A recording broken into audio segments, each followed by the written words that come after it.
a company would figure that out. Clearly the military did not after 20 effing years. Well, So anyway. They figured out the poppy fields. Not so well either. Yeah. So He's not even giving him credit for that. The Brits used to have a great saying. So that starts up, and this is when the Afghanistan war is like the hottest at the beginning. This is before Iraq, when you're starting to do these. Yep. Okay. Now, obviously, you're hands-on. You're seeing a lot of this. You're getting all the reports on the ground. What were your thoughts? You know, hindsight's 2020 now. We saw what happened in Afghanistan in 2021. But what were your thoughts then at the beginning? Funny you say that, because I remember seeing the U.S. military showing up in droves. Yeah. And seeing the construction of all the McDonald's, all the other amenities, all the other cost stuff that flows with the U.S. military footprint. I remember a sat phone call I had with Gary Jackson while I was on the ground before I left.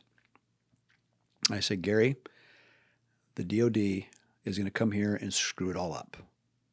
And this will end up having to be solved by contractors because the DOD will become so expensive and so ineffective, it'll be left to contractors. Now, I wish I was right on that.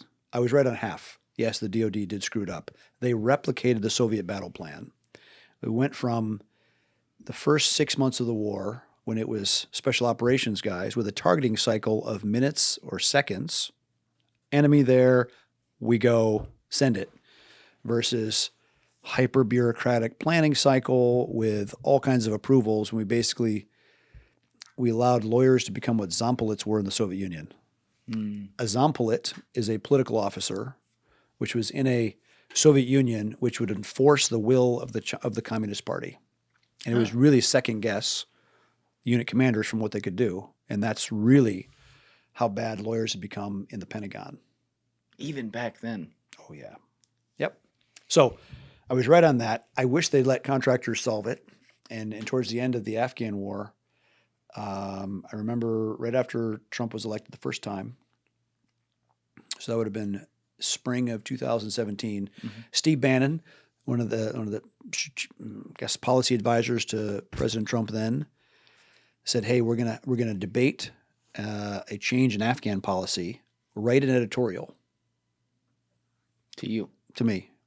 So I did, and it got published, and I called out for a different strategy in Afghanistan, which would have massively reduced the conventional footprint of the DOD and go back to what worked for 250 years, which was kind of the East India Company approach.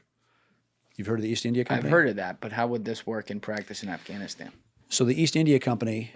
And sorry, Eric, if you don't mind, just stay like a little closer. I just don't want you getting out of focus. My bad. Right.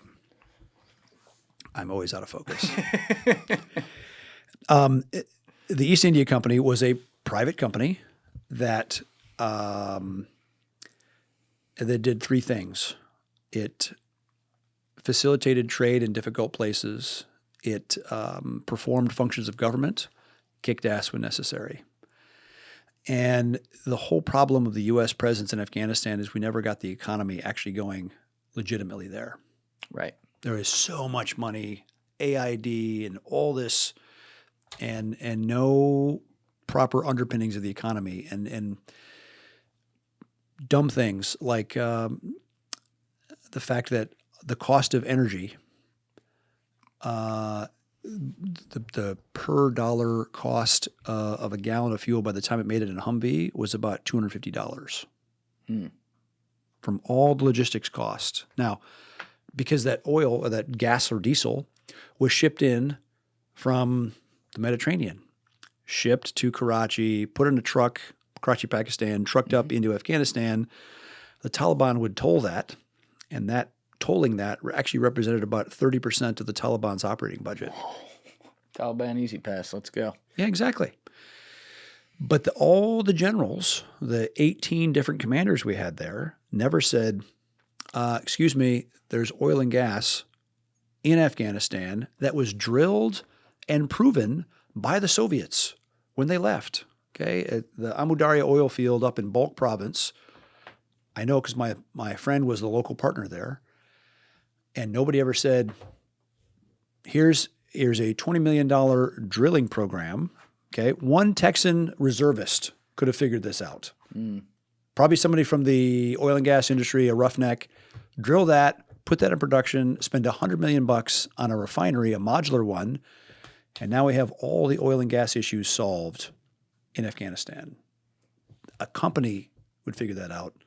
Clearly the military did not after 20 effing years. Well, So they anyway, figured out the poppy fields. not so well either. Yeah, so He's not even giving him credit for that. the Brits used to have a great saying that a functioning workshop is better than a battalion of soldiers because it's much better to employ the enemy than to fight them. Okay. There was one of the largest copper deposits in the world, the Mas Ainak mine. It was only about 30 miles south of Kabul. And it had been in production on and off for almost 1,000 years. There's all kinds of archaeological sites there. The Chinese early on bought the concession corruptly. But again, a smart general would have said, in 2 months, I want that mine turned on. I don't care who owns it right now. We do now. Turn it on, and you could have employed 10,000 Taliban. Because if the Taliban is paying $10 a day, put the word out to pay $12 a day, and they'll put their guns down. Give them 3 square meals, let them pray 5 times a day, give them pick and shovel, let them mine copper. Great. You've just taken an entire infantry division of Taliban off the battlefield without killing them. That's how the East India Company did business. I got what you're saying. But you're writing this op-ed. I wrote an op-ed in 2017. Yes.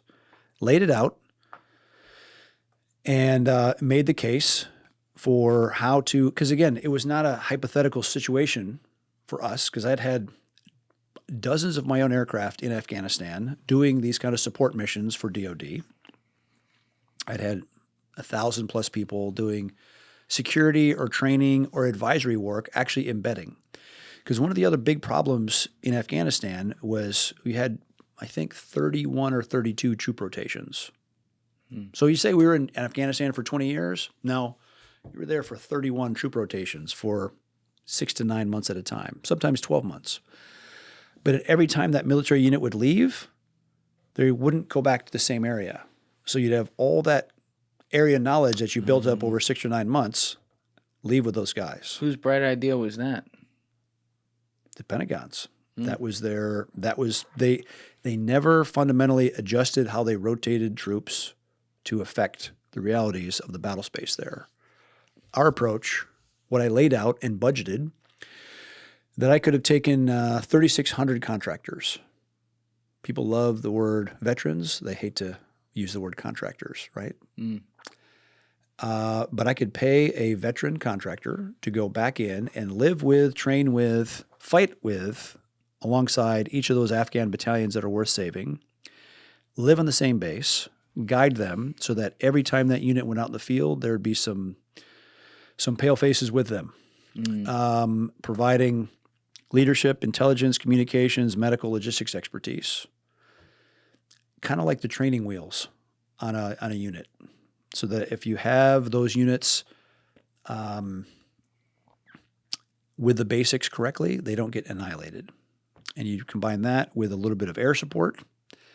Again, right seat, my pilot, left seat, Afghan, doing this. Right. Right? So the weapons are released by an Afghan, not by my guy, but you can line up the airplane and you take away the inshallah factor. The inshallah factor? Yeah, in the Middle East, in Arabic, they say, well, if God wills it, right? It's kind of like in Latin culture, they say, well, mañana, maybe, maybe tomorrow. No, there's no room for that. You need air support. You need it now with no bullshit, no excuses.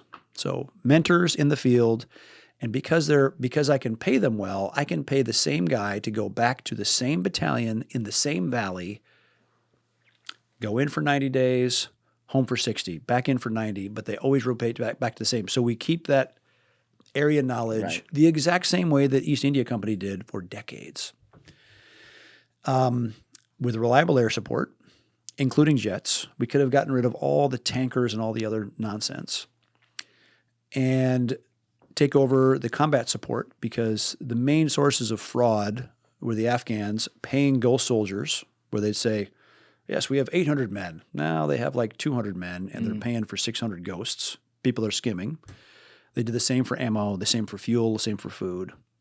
take that over, and then fix the medical issue because you were 7 times as likely to die if you were an Afghan and you got wounded, which is wrong. Yeah.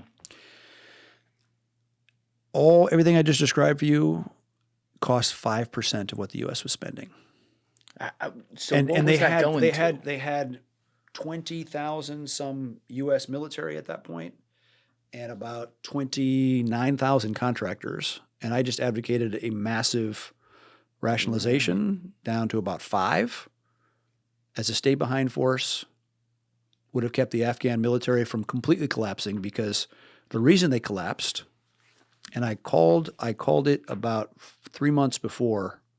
I made a bet with a buddy of when Kabul was going to collapse. And we knew that, morbid. but did it based on, I knew, because of the fuel contractor, I knew when they were going to stop delivering fuel to the Afghan Air Force and to the U.S. Air Force. So the close air support was going to stop. You should have called a hedge fund. They pay a lot of money for this. Yeah, well, the last thing we need to do is help hedge funds. Fuck those guys. I like that. Good call. So I knew that if the Taliban were not going to get smashed by grouping up as 50 and 200, then they could go to 5,000. 5,000, they could start running over cities. That's exactly what happened. Now, cynically, because your plan on paper sounds pretty good, but again, you were writing this, not that this is your fault, but you're writing this 16 years in, right? And so when you think about all the things that had led to that, all kinds of incremental thinking. Oh, yeah. Incremental thinking and deprived of any kind of price information, right? It was like the embodiment of socialism. Can you explain that? Yeah. The problem when the military says, we need this much to do something, they're making that general or that staff person is making that decision, not really understanding how much something costs. Okay. So it basically is going to be a road paved to hell of inefficiencies if they do that. The road to hell paved by good intentions. Right. Sure. Yeah. Okay. But you're writing it when all this shit has happened for a long time. Do you think that if you had been given the carte blanche in 2017 after writing this type of op-ed, there would have been a chance that you could have turned it around? 100%. Because it was not theoretical. I knew, and the one time I saw President Trump while he was president, the first term, it was on Veterans Day of 2019. And he came up to me and said, Erik, you were right. I should have listened to you in Afghanistan. I was like, Mr. President, there is still time. We can fix this. Give us a chance. But he never really controlled his national security apparatus the first time around. He never controlled it? The same Mattis and Esper were very conventional thinking, completely immune to innovation. And Gina Haspel, because what made sense is to do this under a Title 50 authority. Title 10 is how the Pentagon goes to war. Title 50 is how the CIA does its stuff. When the Special Forces went into Afghanistan the first time, they were working for the CIA director. It was Title 50 authority. Right. Yeah. When the SEALs went cross-border into Pakistan to kill bin Laden, Title 50 authority, not Title 10. Interesting. And that was like when Cofer Black was running that whole initial one, right? Cofer Black was running the original one. Yeah. Yeah. Okay. And didn't he work for Blackwater? He did. Later? He retired. He went to work for the State Department. He was the ambassador for counterterrorism, and then he joined us for a while. He was fantastic. I love that guy. That guy's so massive, a true, a spy, and he understood unconventional warfare because he'd done it against Gaddafi in the 80s. Against Gaddafi? Oh, yeah. Oh, I didn't know about this. Yep. What was he doing there? Because Gaddafi used to invade Chad and push his army south, and so Cofer would help push them back. And so if you send a huge convoy of trucks deep into the Sahara Desert, how do you make them want to turn back? Poke holes in the water trucks. You'd have to kill them all. Just poke holes in the water trucks. Yeah. And he did the same thing to the Cubans and the he did to the Cubans too. In Angola. Yep. Wow. Yeah, that guy's been around the block. Yes. He's the one with the famous quote about flies crawling across their eyeballs. That was pretty baller. He I'm had not a gonna lie. fantastic flair for the dramatic, and that's intent-based leadership, right? But barring that kind of out-of-the-box thinking, you know what the Pentagon wanted to do after 9/11, while the Pentagon is still smoldering? Yeah. They said, we want to wait until the following April and do a mechanized invasion of Afghanistan via Pakistan. Yeah, he wanted 6 months. Come on, guys. I mean, Rumsfeld wasn't the brightest, he wasn't the sharpest. tool in the shed. People want to ding on Rumsfeld. I like him. You like Rumsfeld? Yeah, he at least understood how broken the Pentagon was, and it needed to have some business focus, at least to understand how much these things cost. I mean, he is the guy that said we're missing like $2 trillion. I'll give him that. No one else really ever said that, but I still don't know what happened to that $2 trillion. Wow, and I think there's more than that missing now. More than $2 trillion now. Oh, I'm sure. How do you lose $3 trillion? Like what? Is this just like a very slow, steep climb down a? That is the fundamental problem. You have a Congress that appropriates way too much money, and all Congress really knows how to do is people say, "Oh, there's a problem." What's the American response to that? Throw money at it. Right. Throw money at it, and so our foreign policy has become one of fire hosing money at all these problems, and it's like it's basically watering the weeds in your driveway. It's making all of them grow that much faster and reinforcing all the wrong things.